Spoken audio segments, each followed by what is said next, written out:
contextos. La voz de los protagonistas.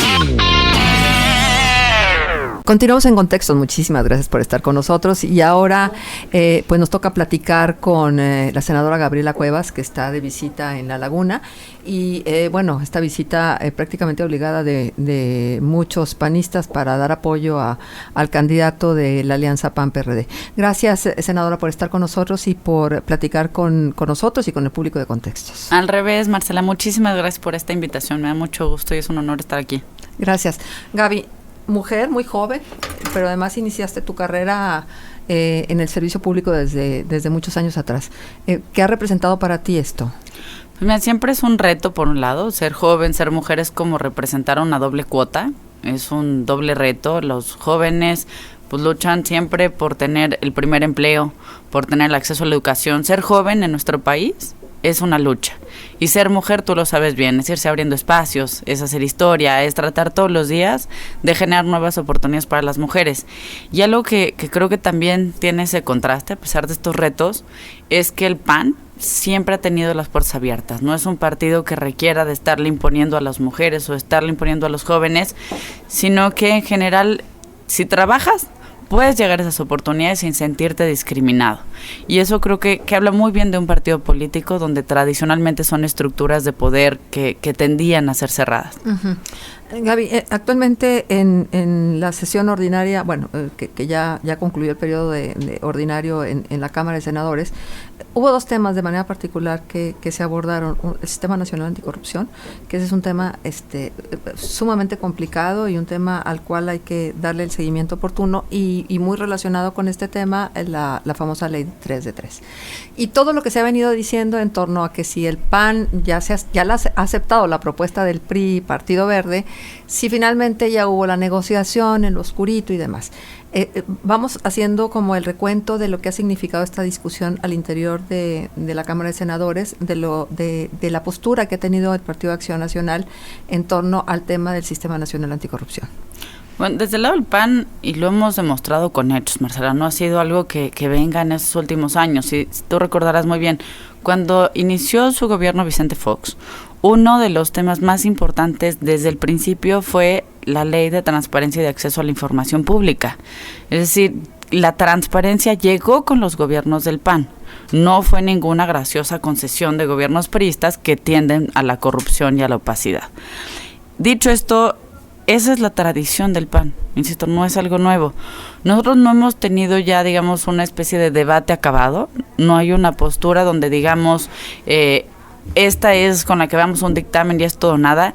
Sí hay irreductibles y sí vamos por un sistema nacional anticorrupción, sí vamos por la presentación de la declaración patrimonial, fiscal y de intereses, sí vamos porque haya una autoridad independiente que revise y que incluso pueda sancionar que esas declaraciones se apeguen a la realidad.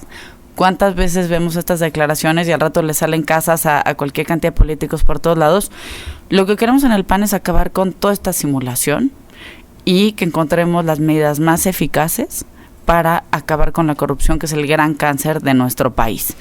Es un debate que se sigue dando. Nosotros, por ejemplo, también dentro del PAN tenemos un consenso, una carta firmada por los 38 senadores y senadoras del PAN, exigiendo que ya haya un periodo extraordinario de sesiones para que podamos dictaminar y votar todas estas 7 reformas que serían muy importantes. No está muy clara cuál va a ser la postura del PRI. Hay quienes dicen que quieren mandar el periodo extraordinario hasta después de las elecciones. Nosotros exigimos que sea antes. Y queremos que sea antes porque es una discusión que debe darse de cara a la gente. Nada de andarse escondiendo, pasando una elección y esperar hasta dentro de 1 año o 2 años que vuelva a haber un proceso electoral. Pero, pues siendo 38 senadores, no tenemos ni la mayoría ni la última palabra. Es un debate que seguimos dando y que no vamos a quitar el dedo del renglón, buscando que haya la máxima transparencia. Insisto, creo que la finalidad que todos queremos es que realmente se acabe la corrupción en nuestro país y que cualquier corrupto, primero la piense 2 veces antes de estarse robando los recursos públicos y segundo, que por fin ya sean castigados, no más impunidad. Gaby, afecte a quien afecte, porque evidentemente la corrupción no nada más le pertenece es propiedad de un partido, sino ya hemos visto que luego en los otros partidos también puede haber funcionarios públicos corrompibles. Afecte a quien afecte, insisto, exgobernadores inclusive, exfuncionarios públicos del Partido Acción Nacional. Un solo caso de impunidad, Marcela, haría que todo ese esfuerzo no valiera la pena. La impunidad comienza cuando hay excepciones, comienza cuando hay gente con privilegios, comienza cuando la justicia es selectiva. No podemos darnos el lujo de que haya una sola persona, milite donde milite, que pueda quedar en impunidad tras un acto de corrupción. Uh-huh. Hay quienes defienden a ultranza la secrecía de la declaración de patrimonio, porque dicen que es exponerlos y exhibirlos y entonces un riesgo inherente a esta información que pudiera hacerse pública. ¿Cuál es tu postura al respecto? Yo creo que hay que revisar qué es lo que se debe pues hasta publicar, porque son 3 declaraciones, no una. Estamos hablando de la patrimonial, de la fiscal y de la de intereses, y que ha habido ejercicios ya, no solo en México, sino en varios países del mundo sobre esto. Sí, por un lado está esta reflexión que tú haces de quienes dicen, oye, pues vivimos en un país con muchísima inseguridad. Hay otra reflexión que también hay, ¿por qué también mis familiares, porque se plantea a veces hasta en 4º grado, que tuvieran que hacer esta declaración? Entonces, hay mucho debate todavía pendiente. Me parece que sí debemos caminar hacia la transparencia, sí debemos caminar hacia la publicidad, sí debemos caminar, insisto, a una gran fiscalización. Creo que esa es la parte más importante, pero sin perder también un aspecto, digamos, de derechos humanos y también una parte que me parece como básica, y es, queremos que se castigue a los delincuentes, queremos que se inhiba la corrupción, lo que no queremos es que se inhiba el que realmente declaren todo su patrimonio, ¿no? Entonces creo que hay que revisar, hay distintos modelos, hay modelos muy interesantes como en Chile, hay distintas propuestas, como te decía, no es un debate acabado. Creo que algo muy bueno que sí surge de este debate de la famosa ley 3 de 3 es, de entrada, que ya exista como un tema la declaración de intereses, que, bueno, cuánto se nos ha ido en los últimos años debatiendo conflictos de interés. Y segundo, que realmente esté en la mesa un sistema nacional anticorrupción, donde sean públicas o no sean públicas. Creo que lo más importante es que sí haya una autoridad que revise que lo que está dicho ahí sea verdad.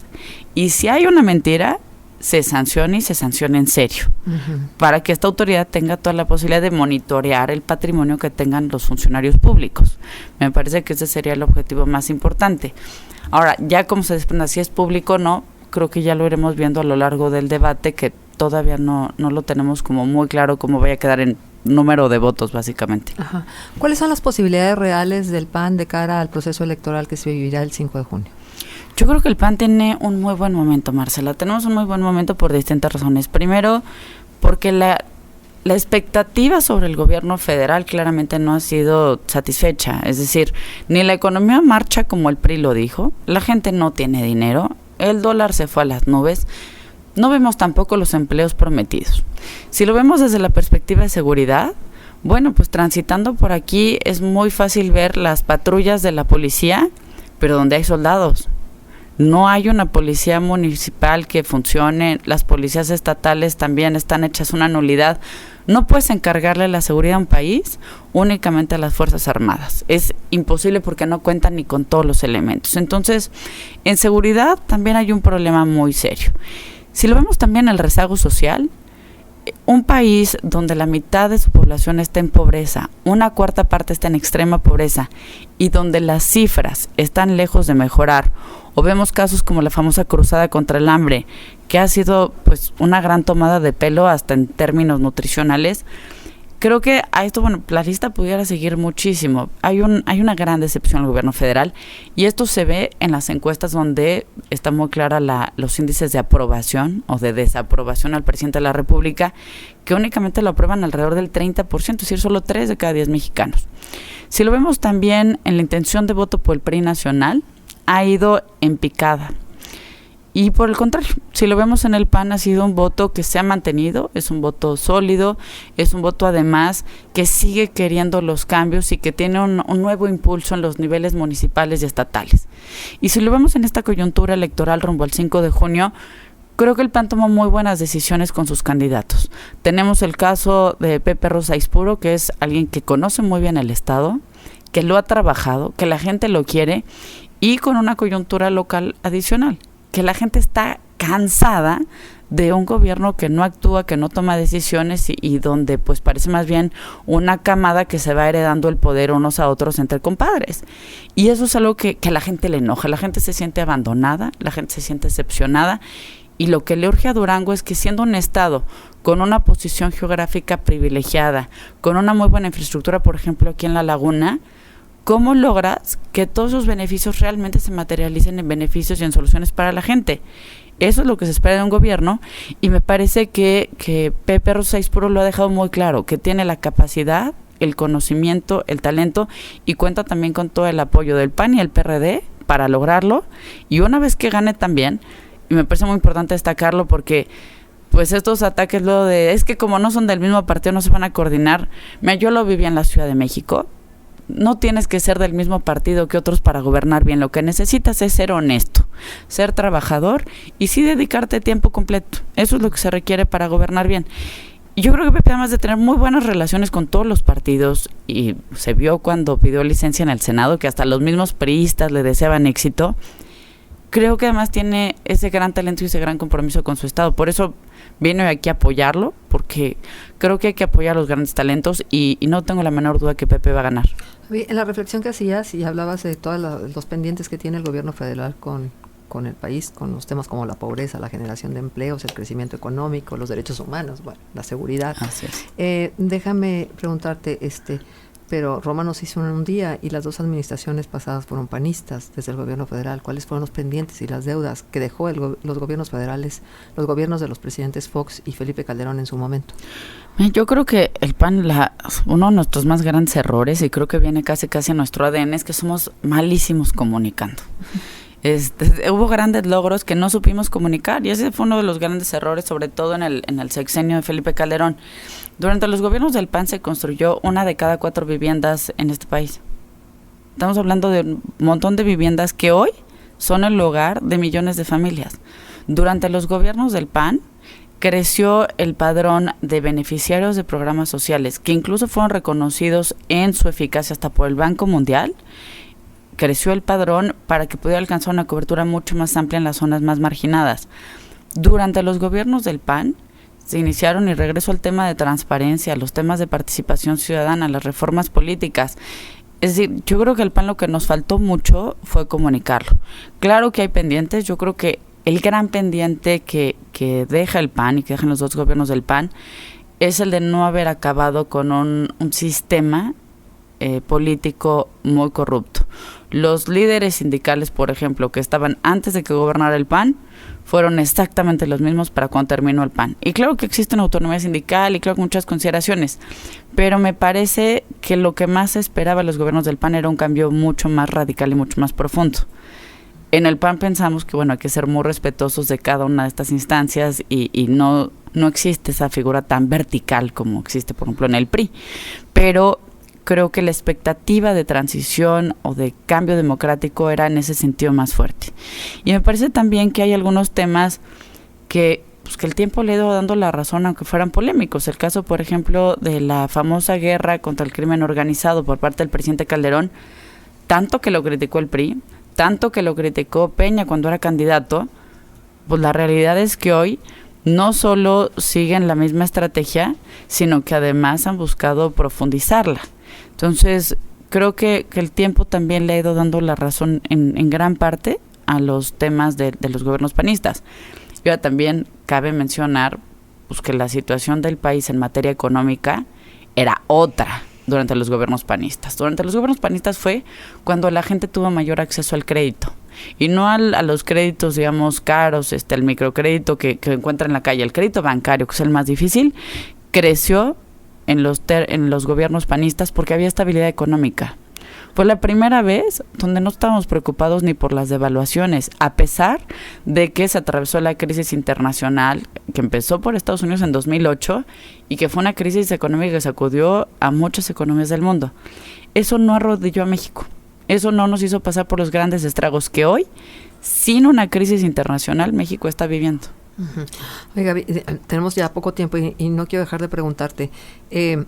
Hay división al interior del Partido Acción Nacional y te pregunto porque a lo mejor la división desde el C Nacional no se aprecia tanto como se pudiera apreciar en cada delegación, en cada municipio, en cada comité estatal de los municipios y de los estados. ¿A ustedes les interesa lo que pasa, a los panistas en general, lo que pasa en provincia, en los comités? El PAN nació en los comités. El PAN nació en los comités distritales, municipales, en los estatales. Yo misma empecé mi trabajo político en el comité del Distrito Octavo, en ese entonces Distrito Federal, ya ahora Ciudad de México. Claro que el PAN nos interesa porque es como crecemos, es nuestro genoma. Me parece que algo también muy destacable del PAN es que no dejamos de creer en nuestra democracia interna, en nuestros propios debates, y eso es también lo que fortalece a nuestros liderazgos. La conformación de nuestros candidatos no son temas que provengan de las designaciones de los pinos, ni siquiera cuando gobernábamos, sino que provienen de un liderazgo ciudadano, de un liderazgo dentro de las filas del partido y que se construyen. Y eso es lo que hace hoy, por ejemplo, que Pepe Rosa Expro pueda contar con el apoyo tanto del PAN como el PRD, porque son figuras que han crecido, que han demostrado compromiso, que han demostrado que traen muchas ganas de que funcione y de que sirva a su estado. Y van generando pues esta suma de voluntades, y esa es la naturaleza del PAN, un partido que tuvo un origen ciudadano y que hoy se mantiene, sí con sus debates, pero al final del día unidos en una campaña tan importante. Gaby, y finalmente, entre más vive uno, más ve. Yo nunca hubiera imaginado una alianza PAN-PRD. Yo creo que sí, yo creo que ahí a veces se nos olvidan los orígenes del PAN y los orígenes del PRD. Y si nos remontamos a las campañas, por ejemplo, en los 80s, en los 90s, el PAN es un partido que nace buscando la democracia y la alternancia en México. Y el PRD, si bien como una decisión del PRI, también nace en una protesta democrática. Y es donde los dos partidos confluyen. ¿Por qué es natural esa alianza? Porque todavía existen 9 entidades de las 32 en nuestro país que nunca, jamás han tenido alternancia. Y ese es el caso de Durango. ¿Cómo se puede explicar que un estado tan grande, un estado tan importante, nunca haya tenido alternancia?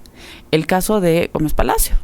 Es increíble que a estas alturas, en pleno siglo XXI, no exista alternancia.